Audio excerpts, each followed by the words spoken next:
For the first few weeks they weren't necessarily pop groups, but it soon became the thing that the pop groups were what were bringing most of the people in. The Astoria evening, with most of us, started probably on the Wednesday of the Thursday of that week, because that's when the band was usually announced. Sometimes a little bit earlier, but mainly, you would get to know midweek who was actually performing. So that's when the adrenaline rush started, because you had to be there.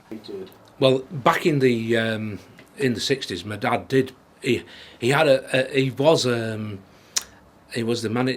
manager of the local newspaper, but he also had a small business, separate business, little printing business, and he got the job. He knew John Myerscough, that was the guy that owned the Astoria, and I don't know how he got the job, but he got the job to print the tickets. And of course, because he printed the tickets, I used to know which band was coming on weeks in advance. I never got any free tickets, by the way. I never got one. But the evening itself, lots of people there, all within similar age group, all there for the same reason, to hear the bands that were there. And usually most of the top bands of the time of the 60s.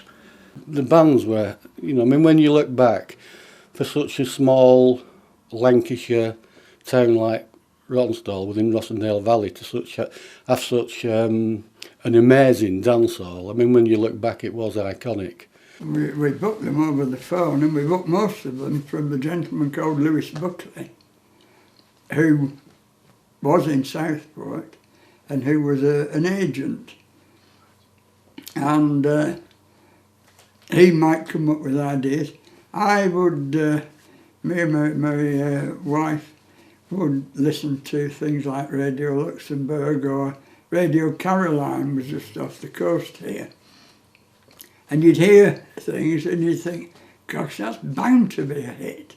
So ring Lewis Buckley and say, what about such a group? Can we get them? How much do they want?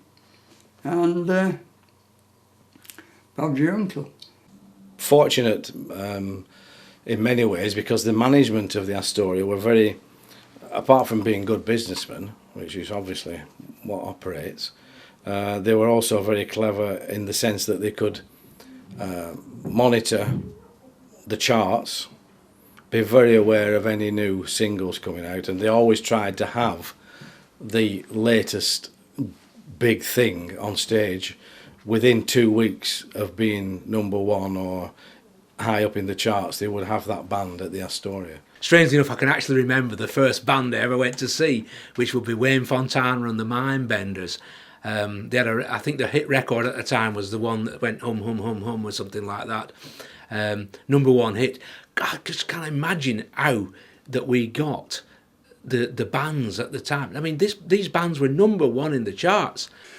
The groups I saw, the Kinks on more than one occasion, the Moody Blues, the Who, probably the Hollies certainly, which were a Manchester group. The Hollies drummer, Bobby Elliott, recounts some of his memories of playing at the Astoria. You see, my memory was pre that, because by the time the bands were playing there, I was one of the bands that was playing there. Correct. So I was away from home, I was on the road, so to come to the Astoria, it was like coming back home again, and I always looked forward to it. Yeah. But going back to how it was in the Astoria, the facilities weren't that good for the artists. You had the stage, as you say, was quite low. The dressing room was at the other side of the theatre, the dance hall. Yeah. So you had to get changed and then sort of be escorted through the audience. That.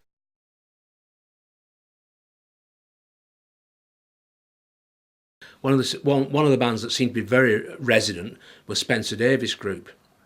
They were very, very good.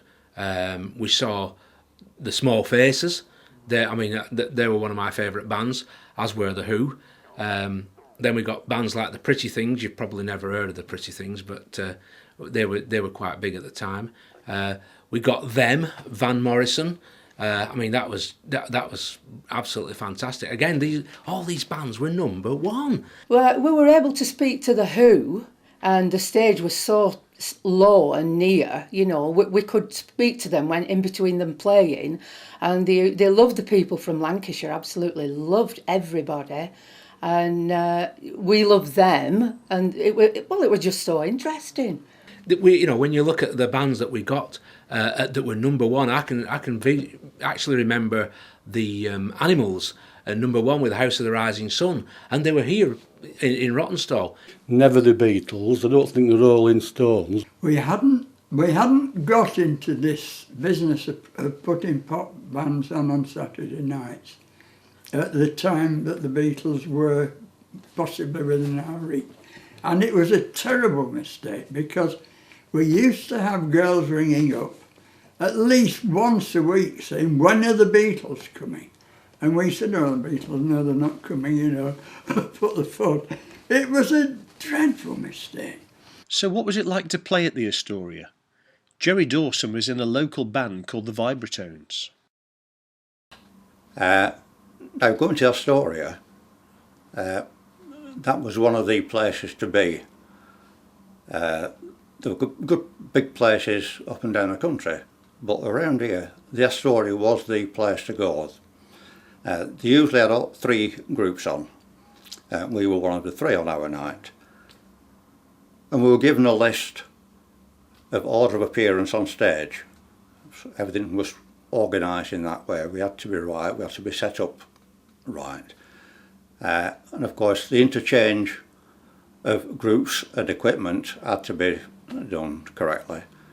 But to actually, when it was our turn to go on, to go in such a big venue with so many people out front, it was quite a good sensation. A bit nervous to start with, but once you get out there and once you start your first number, that goes, you're just concentrating on what you're playing. 3 years or thereabouts.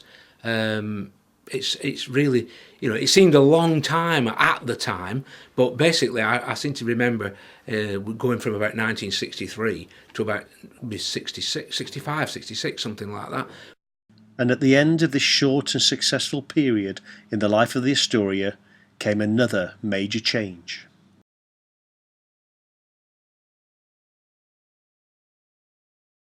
Well, anyway, at the time they were going to build this road, which involved demolishing the ballroom. It left a very small corner at the back, and that little church spire, well, it is something that belonged to the Hollymount Church School or something like that.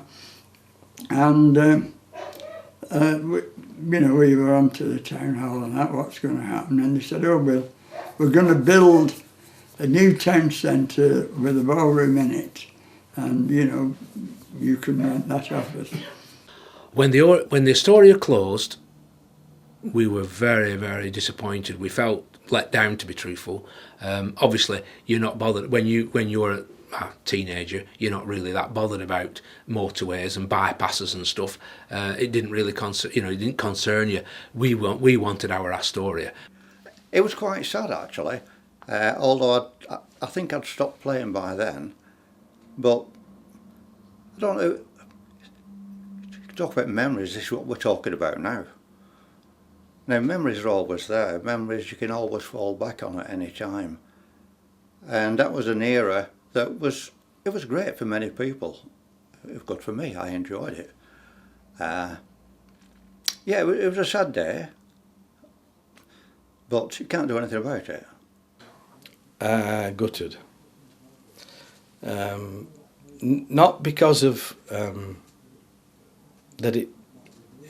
When something closes, it closes, but when it's knocked down, it's final. You can't reinvent it. Once it's gone, it's gone. It was a loss, quite a big loss, because it was such. You know, when you look back, I think it was an iconic venue. Very, very sad. Very sad. I was married then with a child by then, so couldn't go to the Astoria anymore, but still loved it, loved the memories, loved everything about it, and I couldn't believe it, and I shared everybody's sadness in that, you know, because the memories, well, they'll never come back. And we had to close about 2 months, well, I don't know quite how long, but a few weeks before the date that the road builders wanted the keys,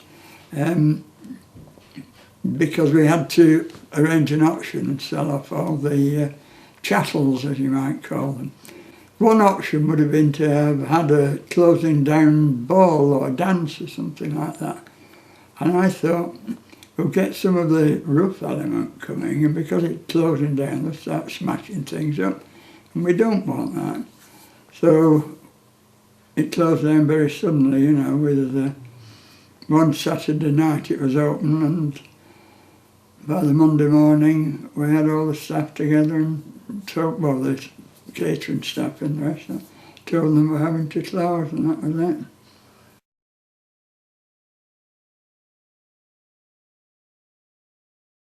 The new Astoria didn't live up to the old Astoria, which is sad really. I can remember going to the new Astoria the very first night it opened, and that was a bit of a disappointment really, because I feel looking back, the council and people, they must have been a bit disappointed themselves, because the band they got was Joe Cocker and the Grease Band. Now Joe Cocker was a big band, and again he was #1 with Little Help from My Friends, and I can't remember what year that, but it was 68, something like that, maybe, yeah, about 68, and he never turned up. The whole atmosphere, everything within those four walls, you couldn't transplant it. It couldn't be moved. You know, the Astoria was iconic. The Art Deco features, all that sort of thing, the architecture, everything about it. And then you go on the top of a brick-built concrete precinct. You ain't going to get it. It didn't. It was, I suppose it was a nice enough room, big room, the stage there. It was quite good, but the atmosphere wasn't there. I think one of the things with the Astoria, it wasn't just the building and the groups that were there, but it was the atmosphere that was generated both by the audience and the groups.